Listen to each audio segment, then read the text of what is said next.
Hello అండి అందరికీ. ఈరోజు రిక్రూట్మెంట్ వచ్చేసి ఆర్ఆర్‌బీ రిక్రూట్మెంట్ అండి. ఇది గవర్నమెంట్ నోటిఫికేషన్. ఎవరికైతే సెంట్రల్ గవర్నమెంట్ జాబ్ కావాలనుకుంటున్నారో వాళ్ళు చూడండి. ఓకేనా. ఇది మనకు ఈ 14th రోజు రిలీజ్ అయింది నోటిఫికేషన్ వచ్చేసి. ఓకే. ఇది మనకి అప్లికేషన్ లింక్ అండ్ ఇదేమో notification link. First notification link చూద్దాం. ఓకే. ఈ సైట్ లింక్ నేను మీకు డిస్క్రిప్షన్‌లో ఇస్తాను. ఒకసారి చెక్ చేసుకోండి. ఓకే. ఇది రిక్రూట్మెంట్‌ది రైల్వే రిక్రూట్మెంట్. ఓకే. ఒకసారి వెనక్కి దగ్గర చూసుకోండి. అండ్ మనకి ఇక్కడ ఇంపార్టెంట్ డేట్స్ ఇచ్చేసారు. ఓకే. ఇక్కడ మనకి మెయిన్‌గా వచ్చేసరికి వచ్చేసి ఆన్లైన్ అప్లికేషన్ అనేది మనకి 15th రోజు నుంచి స్టార్ట్ అవుతుంది. ఓకే. ఈ 15th స్టార్ట్ అయ్యి నెక్స్ట్ మంత్ 14th వరకు ఉంది. సో, అక్టోబర్ 14th వరకు మీరు అప్లై చేసుకోవాలనుకున్న వాళ్ళు చేసేసుకోండి. ఓకేనా. ఓకేనా. ఇది రోల్ వచ్చేసి సెక్షన్ కంట్రోలర్ రోల్ అండి. ఓకే. ఎవరికైతే ఈ రోల్ ఇంట్రెస్ట్ ఉందో ఆ రోల్ అనేది అప్లై చేసుకోండి. అండ్ లేట్‌గా కూడా అప్లై చేసుకోవచ్చు. ఇక్కడ లేట్ ఫీతోనే ఇంక్లూడ్ చేశారు 16th రోజు కూడా. ఓకే. ఒకసారి చూసుకోండి. అండ్ మోడిఫికేషన్ వచ్చేసి 17-26 వరకు మోడిఫికేషన్స్ పెట్టారు. ఏమన్నా అప్లికేషన్‌లో చేంజెస్ ఉంటే అవి చూసుకోండి. అండ్ నేను చెప్పాను కదా ఇందాక పోస్ట్ వచ్చేసి సెక్షన్ కంట్రోలర్ రోల్ అది. ఓకే. మనకి ఇక్కడ సాలరీ వీళ్ళు పే చేస్తే 35,000 అండ్ రిమైనింగ్ ఎక్స్ట్రా చార్జెస్ కూడా వచ్చేస్తాయి. కొంచెం ఎక్స్ట్రా కూడా వస్తాయి అమౌంట్. సంథింగ్ ఉంటాయి కదా సెంట్రల్ గవర్నమెంట్‌లో అవన్నీ వచ్చేస్తాయి యాడ్ అవుతాయి. సో, ఇక్కడ ఏజ్ లిమిట్ వచ్చేసి మనకు 20-33 ఏజ్ మధ్య అండ్ ఏజ్ రిలాక్సేషన్ కూడా ఉంటుంది. కింద ఉంటుంది నేను చూపిస్తాను. అండ్ టోటల్ ఇప్పుడు ఉన్న వేకెన్సీస్ వచ్చేసి 368. ఓకేనా. 368 వేకెన్సీస్ ఉన్నాయి. ఓకే. ఓకే. చిన్న నోటిఫికేషనే కాకపోతే సెపరేట్‌గా వచ్చింది ఇది. సెక్షన్ కంట్రోలర్ రోల్‌కి. ఒకసారి ఇవన్నీ క్లియర్‌గా చూసుకోండి. ఓకే. ప్రతి ఒక్కటి క్లియర్‌గా చూసుకోండి. అండ్ మెయిన్‌గా వచ్చేసి ఈళ్ళకు మనకు సీబీటీ టెస్ట్ అని ఒకటి ఉంటది. ఫస్ట్ ఆ సీబీటీ టెస్ట్ క్లియర్ చేయాలి. తర్వాత సీబీఐటీ టెస్ట్ అని ఇంకోటి ఉంటది. ఓకే. ఒకటి మనకి ఇక్కడ మెన్షన్ చేశారు చూడండి. డేట్స్ అనేది అనౌన్స్ చేస్తారంట CBT and CBIT. First CBT టెస్ట్‌లో క్వాలిఫై అయినాక సీబీఐటీ టెస్ట్ ఉంటది. ఓకే. సీబీఐటీ టెస్ట్ ఉంటే మనకు ఆప్టిట్యూడ్ టెస్ట్ ఉంటది. ఈ సీబీటీ టెస్ట్ మామూలుగా మనకు రీజనింగ్ అని ఇవన్నీ ఉంటాయి కదా! సో, అవిటి బేసిస్ పైన ఉంటది. ఓకే. ఓకే. ఆ డాటా అంతా ఒకసారి క్లియర్‌గా చూసుకోండి. అండ్ ఇక్కడ ఐసైట్ కూడా మెన్షన్ చేశారు. సో, డిస్టెన్స్ విజన్ వచ్చేసి మనకు 6/9 అంట. నియర్ విజన్ 0.6 అంట. ఓకే. ఒకసారి చూసుకోండి ఇది డాటా కూడా. ఏమన్నా మిస్ అయితే చూసుకోండి. ఓకే. ఇక్కడ ఏజ్ రిలాక్సేషన్ ఇక్కడ మెన్షన్ చేశారు. ఓకే. ఏజ్ గ్రూప్ 22-23 అని పెట్టారు. ఓకే. అండ్ కొంచెం ఏజ్ రిలాక్సేషన్ ఇక్కడ కింద కూడా మెన్షన్ చేస్తారు 3 ఇయర్స్. అండ్ ఓబీసీ వాళ్ళు 3 ఇయర్స్ అండ్ ఎస్సీ, ఎస్టీ వాళ్ళు 5 ఇయర్స్ అండ్ రిమైనింగ్ వాళ్ళు కూడా అలా మెన్షన్ చేసుకుంటూ వచ్చారు.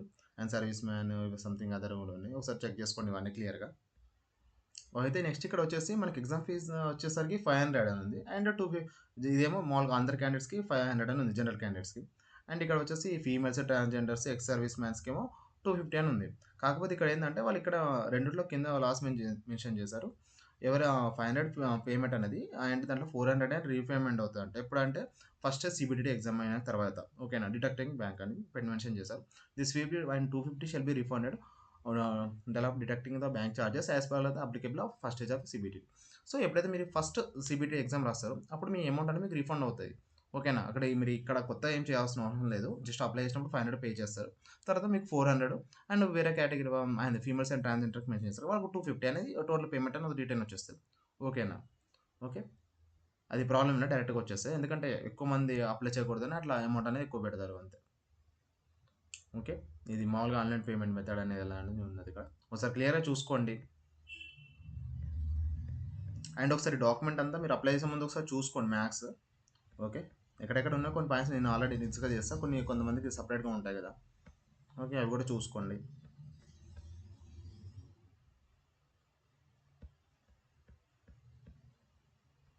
ఓకే. ఇంకా పెద్ద డిస్కషన్ ఓకే. ఇక్కడ సీబీటీ మార్క్స్ డిస్కస్ చేశారు.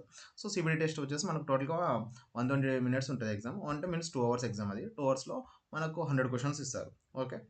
అండ్ ఇక్కడ మనకు నెగెటివ్ మార్కింగ్ కూడా ఉంది. 1/3 నెగెటివ్ మార్కింగ్ కూడా ఉంది. ఒకసారి చూసుకోండి. ఓకే. సీబీటీ టెస్ట్ చేస్తారు. క్వాలిఫై అయిన వాళ్ళకి షెల్ బి యూజ్ వాళ్ళని షార్ట్ లిస్ట్ చేసి సీబీఐటీ టెస్ట్ రాపిస్తారు. ఓకేనా. ఇందాక ఓకే. ఇక్కడ సీబీటీ టెస్ట్ మనకు వచ్చేసరికి మ్యాథ్స్ ఉంటది. మ్యాథ్స్‌లో మనకు వాళ్ళు ఇచ్చిన సిలబస్ వచ్చేసి numeric system, ratios and propositions and averages, percentage, ఇంకా profit, loss, team, time, speed, distance, ఇవి LCM, SCF okay.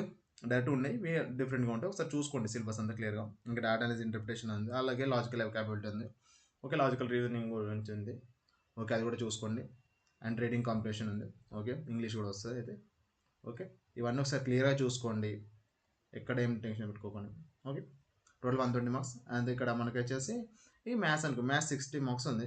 And logical ability అనేసి అండ్ లాజికల్ రీజనింగ్ అనుకోండి. అది ఒక 20 అండ్ మెంటల్ రీజనింగ్ కూడా వచ్చేసి 20 ఉంది. ఓకే. సో, మ్యాథ్స్ పైన రీజనింగ్ పైన కొంచెం ఫోకస్ పెడితే బెటరు. అండ్ అందులో క్వాలిఫై అయినప్పుడు ఇందాక చెప్పిన అప్లోడ్ టెస్ట్ అని సిబిఐటి అని అక్కడ క్వాలిఫై అయినా సిబిఐటి టెస్ట్ ఉంటుంది. సో ఓకే, అది క్వాలిఫై అయిపోయి సరిపోతుంది అంతే. తర్వాత ఇక డాక్యుమెంట్ వెరిఫికేషన్ ఇవన్నీ చూసుకుంటారు. సో ఇక ఇది ప్రాసెస్. ఒకసారి ఇక అంతా సైట్ ఇవన్నీ వెతుకోండి, ఒకసారి చూసుకోండి అన్ని క్లియర్గా.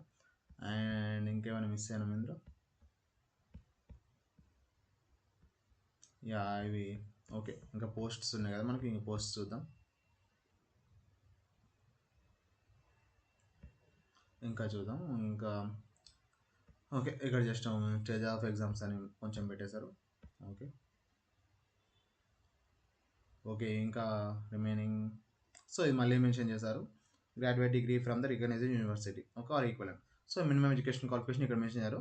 ఓకే, ఒక డిగ్రీ అనేది ఉండాలి, బీటెక్ ఆ డిగ్రీ ఎనీథింగ్, ఒక డిగ్రీ అయితే కన్ఫామ్గా ఉండాలి. ఓకే, అది చూసుకోండి, అది మెయిన్. ఓకే, ఇక్కడ మనకు పోస్ట్ ఎక్కడెక్కడ వేకెన్సీస్ ఉన్నాయని ఇక్కడ మెన్షన్ చేస్తారు. ఒకసారి మన సైడ్ చూసుకుందాం. ఓకే, ఇక్కడ మన సికింద్రాబాద్ ఉంది. సికింద్రాబాద్లో ఈ పోస్ట్ ఉన్నాయండి, 2, 10, 2, 3 అండ్ 2, 1 అండ్ ఓకే, ఇవి చూసుకోండి. మన సికింద్రాబాద్లో ఇక్కడ ఉన్నాయి. అండ్ ఇంకెక్కడ మన దానికి సంబంధించిన ఇంకేమైనా ఉన్నాయా,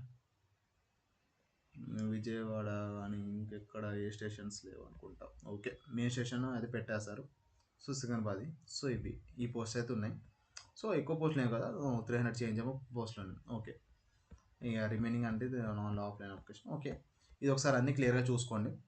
అండ్ నెక్స్ట్ వచ్చేసరికి అప్లికేషన్ చూద్దాం. సో ఇప్పుడే మీరు ఇక్కడికి వచ్చేసండి, నేను ఈ లింక్ కూడా పెడతాను, సపరేట్ లింక్ కూడా పెడతాను తర్వాత, ఎందుకంటే మళ్ళీ వేరే నోటిఫికేషన్ వచ్చినప్పుడు కొద్దీ మనకి కిందికి వెళ్ళిపోతూ ఉంటుంది కదా, మళ్ళీ ఎందుకు కన్ఫ్యూజన్. నేను సపరేట్ అది, ఇదేమో మనకి డాక్యుమెంట్ అండి, ఇందాక ఓపెన్ చేస్తున్నా ఇది దాన్ని. ఓకే, అండ్ ఇది అప్లికేషన్ లింక్. సో ఈ అప్లికేషన్ లింక్ వచ్చేసరికి మీరు ఎవరైతే అప్లై చేద్దాం అనుకుంటున్నారో, సో ఎవరైతే అప్లై చేద్దాం అంటే మనకు 2 వేస్గా, ఒకటేమో ఆధార్తో లాగిన్ కావచ్చు. మీకు ఆల్రెడీ ఆర్ఆర్బీ అకౌంట్ ఉంటే ఓకే, లేకుంటే అకౌంట్ లేకపోతే అకౌంట్ అనేది క్రియేట్ చేసుకోండి.